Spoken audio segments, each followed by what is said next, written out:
Come here, you're filthy. She has absolutely filthy. So much for being clean.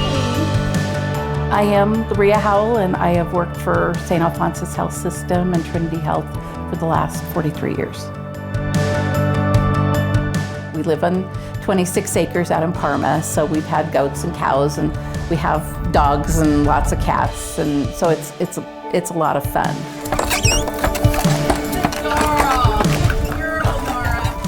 I, like a lot of people in healthcare, have a tendency to postpone things. So my last mammogram was in 2016, and it just wasn't a priority.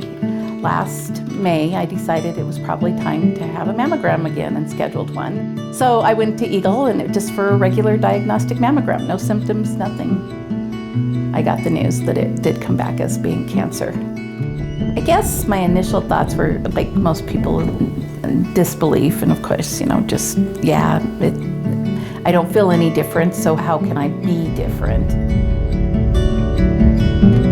Laurea and I met at her breast cancer diagnosis, and we were discussing options for treatment, and she ultimately underwent a lumpectomy, and that prompted us then to do adjuvant radiation treatment, and then her and I got to hang out for about 6 weeks, in which time she received her radiation. She's amazing. I really loved having her as my doctor.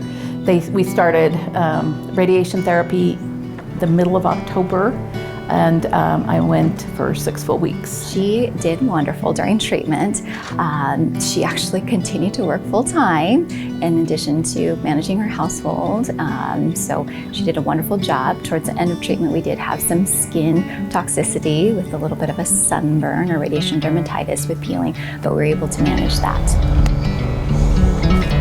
Bring it back. I felt very blessed that it wasn't worse. It was a stage 2 is what they said it was. I had confidence in Saint Al's. I had confidence in the team that I was being assigned to for my treatment. I had my first mammogram over in Eagle. The ultrasound and the diagnostic and the biopsy were in Nampa. The surgery was in Boise. And then I had the simulation in Boise at the cancer center, and then all of my treatment was in Caldwell. So I think I hit them all. It was really nice having the different options to choose from. Oh, I saved you, didn't I? You're never too busy to take care of yourself, and preventative health care is really important. I am very thankful and blessed that I had gone 6 years and I still was able to not have something horrible. It could have been a lot worse. It could have been spread further, and it wasn't. It was lucky that they still caught it early because, I made the decision to go in and get that mammogram. What are you doing with the grass? I just enjoy being out in the country. I go out our back patio and I get to see the Hawaii mountains and all the beautiful sunsets that we have out in that end of the valley. And that's where I get my refreshment and my joy.